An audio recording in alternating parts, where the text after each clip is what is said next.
Gas cylinders की prices already इतनी बढ़ चुकी हैं कि जो सिलेंडर कभी 800 से 900 में मिल जाता था, आज कई जगह पे लोग उसके लिए 1500 से भी ज्यादा पे कर रहे हैं। और प्रॉब्लम सिर्फ प्राइस नहीं है, कई सिटीज में लोगों को एक सिलेंडर के लिए लंबी लंबी लाइंस में खड़ा रहना पड़ रहा है।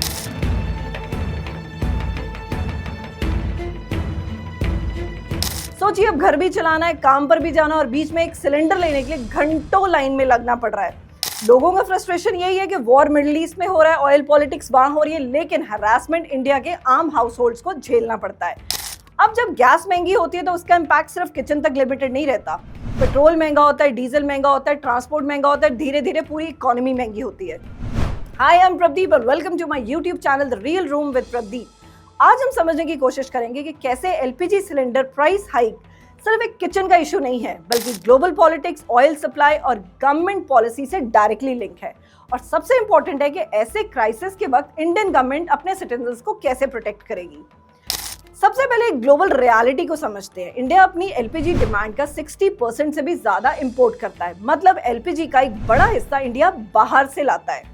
और ग्लोबल ऑयल प्रोडक्शन को इन्फ्लुएंस करता है ओपेक, यानी कि organisation of petroleum exporting countries.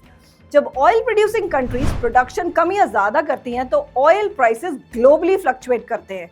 लेकिन इस सिस्टम का एक और सेंसिटिव पॉइंट भी है। दुनिया का एक एक्सट्रीमली क्रिटिकल ऑयल रूट है स्ट्रेट ऑफ हॉर्मस। दुनिया का लगभग 20% ऑयल ट्रेड यहीं से गुजरता है और ये वही रीजन है जहां जियोपॉलिटिकल टेंशंस और कॉन्फ्लिक्ट्स फ्रीक्वेंटली होते रहता है। इसका मतलब सिंपल है, अगर वहां कोई इंस्टेबिलिटी होती है तो ऑयल प्राइसेस जंप करते हैं और वही जंप इंडिया के पेट्रोल पंप पर और गैस सिलेंडर्स तक पहुंचता है।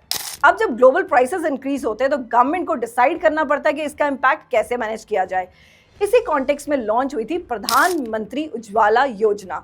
इस स्कीम के थ्रू करोड़ों हाउस होल्ड्स को एलपीजी कनेक्शंस दिए गए। पॉलिसी को स्ट्रांगली प्रमोट किया गया अंडर नरेंद्र मोदी गवर्नमेंट। इसका ऑब्जेक्टिव क्लियर था, स्मोक फ्री किचन्स, वुमेन की हेल्थ को इंप्रूव करना, रूरल हाउस होल्ड्स को क्लीन कुकिंग देना। लेकिन जब एलपीजी डिमांड बढ़ी और ग्लोबल ऑयल प्राइसेस फ्लक्चुएट करने लगे तो सब्सिडी और प्राइस मैनेजमेंट का भी प्रेशर बढ़ने लगा। एक टाइम था जब एलपीजी सिलेंडर्स पर हेवी सब्सिडी मिलती थी, फिर ग्रेजुअली सब्सिडी सिस्टम को टारगेटेड बना दिया गया। आइडिया ये था कि सब्सिडी उन हाउस होल्ड्स तक लिमिटेड रहे जिनको जेन्युइनली सपोर्ट की जरूरत है। अब ग्राउंड रियलिटी में एक और सिचुएशन क्रिएट हुई। पुअर हाउस होल्ड्स को कुछ सपोर्ट मिल सकता है, अपर क्लास पर प्राइस इंक्रीज का इम्पैक्ट रिलेटिवली कम होता है और फिर बीच में एक क्लास रह जाती है जो क्वाइटली प्रेशर फील करती है, वो है मिडिल क्लास। मिडिल क्लास के पास सर्वाइवल ऑल्टरनेटिव्स कम होते हैं, उन्हें मॉडर्न लाइफस्टाइल भी मेंटेन करना पड़ता है और हाउस होल्ड्स बजट भी बैलेंस करने पड़ते हैं। EMI, school fees, groceries, electricity bills और फिर हर महीने एक महंगा सिलेंडर। इसी वजह से जब एलपीजी प्राइसेस इंक्रीज होते हैं तो डिस्टर्बेंस सबसे पहले फील होता है हाउस होल्ड बजट पर। और इसी पॉइंट पर एलपीजी प्राइस डिस्कशन सिर्फ एनर्जी पॉलिसी का इशू नहीं रह जाता, ये ग्रेजुअली मिडिल क्लास फ्रस्ट्रेशन की स्टोरी बन जाती है। अब लोगों के फ्रस्ट्रेशन का रीजन सिंपल है, ग्लोबल क्राइसिस हो सकता है लेकिन उसका प्रेशर आम हाउस होल्ड्स पर क्यों पड़ता है। अगर इंडिया को पता है कि ग्लोबल ऑयल मार्केट अनस्टेबल है तो long term energy security plan क्या है? क्या इंपोर्ट डिपेंडेंसी कम करने की स्ट्रैटेजी है इनके पास? क्या ऑल्टरनेटिव कुकिंग फ्यूल्स पर सीरियस इन्वेस्टमेंट हो रही है? और जब ग्लोबल शॉक्स आते हैं तो आम लोगों को इमीडिएट रिलीफ कैसे मिलेगा? तो आप क्या सोचते हैं, क्या एलपीजी सिलेंडर पर सब्सिडी सिस्टम को रीथिंक करना चाहिए? क्या इंडिया को एलपीजी इंपोर्ट कम करने के लिए ऑल्टरनेटिव कुकिंग एनर्जी पर शिफ्ट करना चाहिए?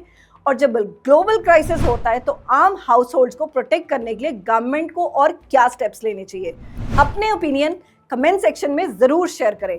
और अगर आपको ये एक्सप्लेनर इंफॉर्मेटिव लगा है तो इसे लाइक करें, शेयर करें और मेरे YouTube channel the real room with Pradeep को सब्सक्राइब जरूर करें।